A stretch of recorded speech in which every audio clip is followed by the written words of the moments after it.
country. I hear people talking about how these young men were trying to overthrow the government, and in fact, if you govern well, nobody would want to overthrow you. It's a reality. It's a fact. If you manage if you manage a company well, all right, let's just use a very simple analogy. Right. If you took a company, it's a bank, and you made sure that that bank is running reasonably well, you find that the bank had a debt or debts. You come in with a program with the management team that you have been hired with, that you sort out what the issue of these debts is. You then come in with this bank and you find there was no meritocracy, there was no management acumen used to either appoint or select or nominate individuals who are going to run the branches that you set of this bank. If you find that the consolidated an account that runs your company, or which is this bank in this case with the central bank, has got deficits, money is being pilfered from there, and if you find your internal auditors and your controller of your bank is telling you that no, you are spending too much, you are pilfering the resources, we are losing 106 billion. Imagine a bank losing 106 billion shillings. What would the MD of such a bank do? You either fix it or you resign. That's it. I mean, I don't see why people find that what we are raising is contradictory.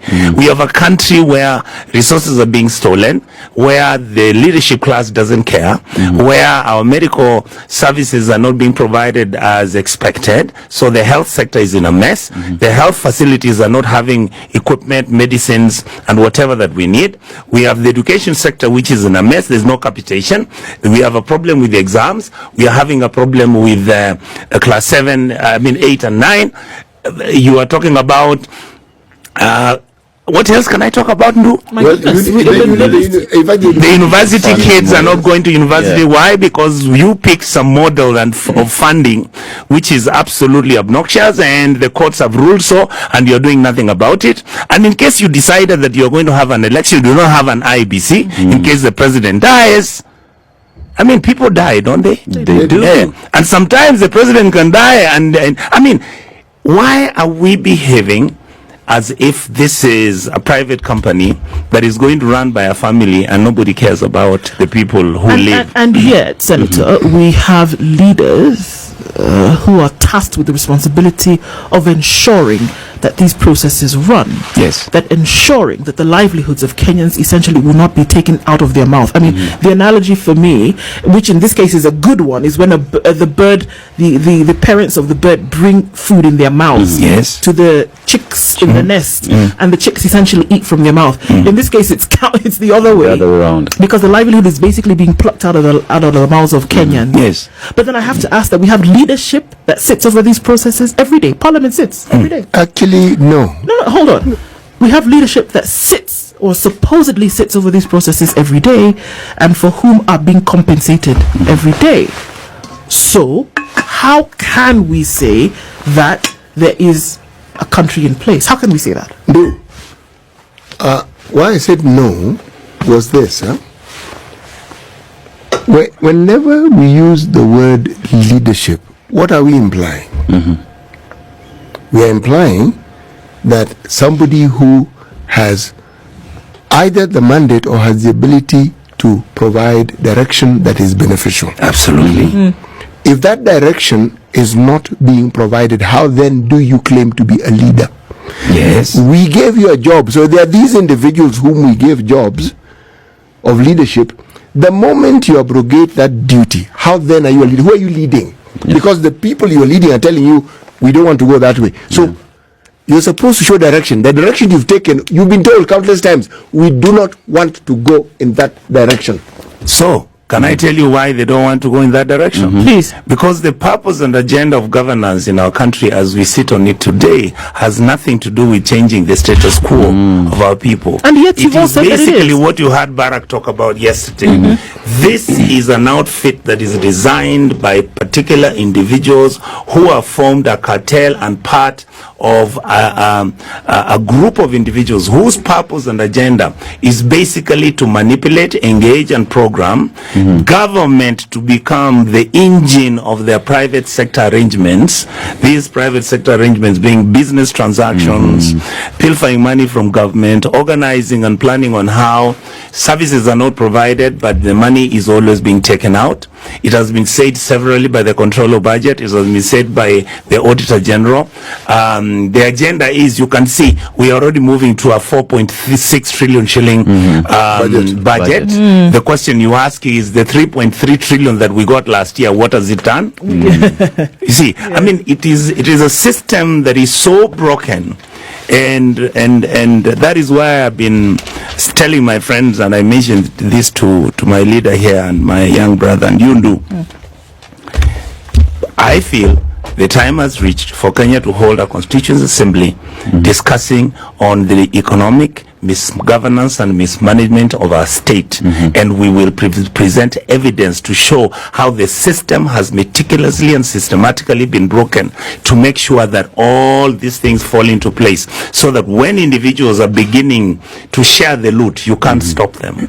That is why it is easy for them to continue borrowing. That is why it is easy for them to continue sharing whatever that is coming out from these deals. I mean, the airport deal of Adani is not an accident. Yes. What was going to happen to geothermal of Kenya, what is supposed to be happening to Kenya Power, these are not government programs which are moving efficiently and successfully to make sure that Kenyans get services. No, all these institutions are being broken down deliberately so that a few individuals can then begin to pocket, can then begin to take away resources which are supposed to be utilized to hold the Kenyans from not collapsing. All right. And yet, when these things are being called out, because the information does become public at some point or another, when these things are being called out, or the clamor for a kind of disassociation with this negative behavior is called for, these individuals are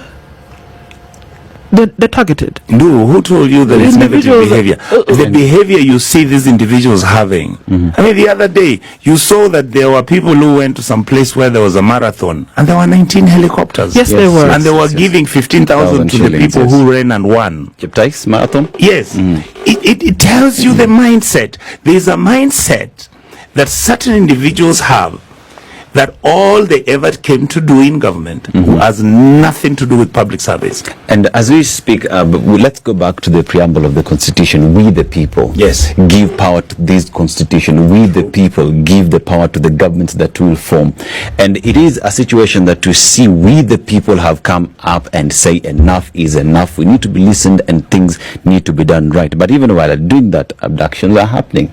People turn up dead. In such a situation, and the responsibility of the government that be listening to we the people who give the Constitution and you the power and listening to its people, why are we not having a listening leadership? The leadership believes that, number one, Kenyans have a short memory, particularly Kenyan voters, or rather the Kenyan poor. Is that what they tell themselves? That's what they believe. They believe that you actually go and hold elections, the purpose of which it gives you an advantage. You come to the Senate or the National Assembly to negotiate what you can carry with you out of that 5 years that you get.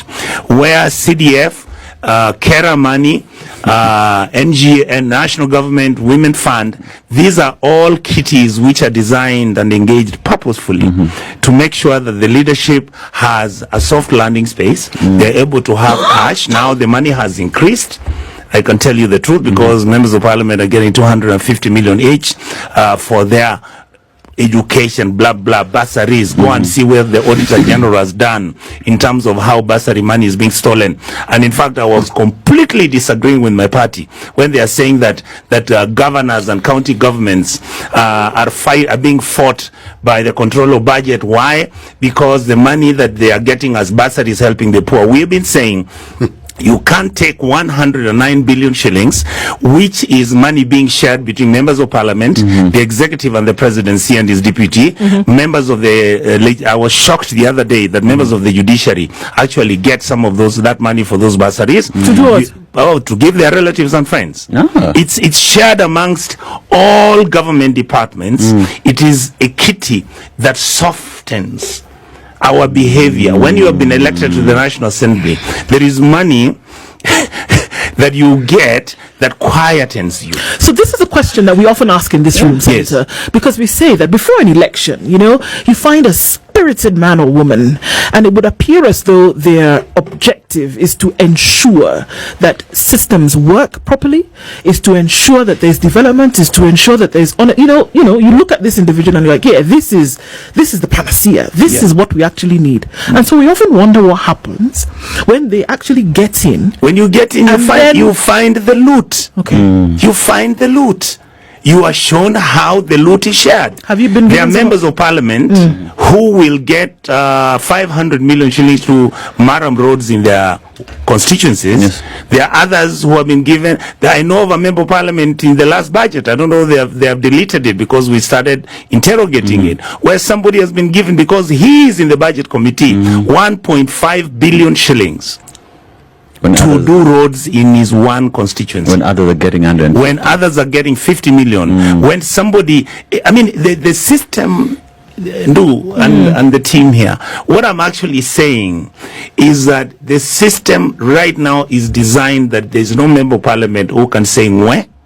Because if he says mwe, if the party leader realizes you are saying mwe on some things which you are not supposed to say mwe, then you are supposed to be mwed, and you go mwe. So you go quiet, and you don't.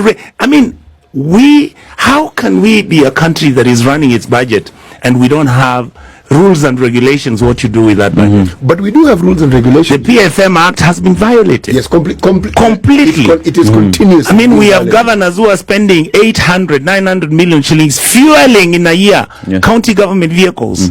Can you imagine how much fuel that would run? All right. I mean, you have county governments where governors are paid 920 million shillings to a law firm. Which case is that a law firm goes to court? And how many years were those? And by the way, how much was the value of the loss for you to be paid 900 million? I mean, and yet we have EACC, which is a constitutional body, and yet we have DCI, and guys are talking about, oh, you can't, what are you've not reported this to us. If you see how many letters some of us have written to these bodies, the system is deliberately and completely broken down. So when we are aware of some of these things, I mean, look,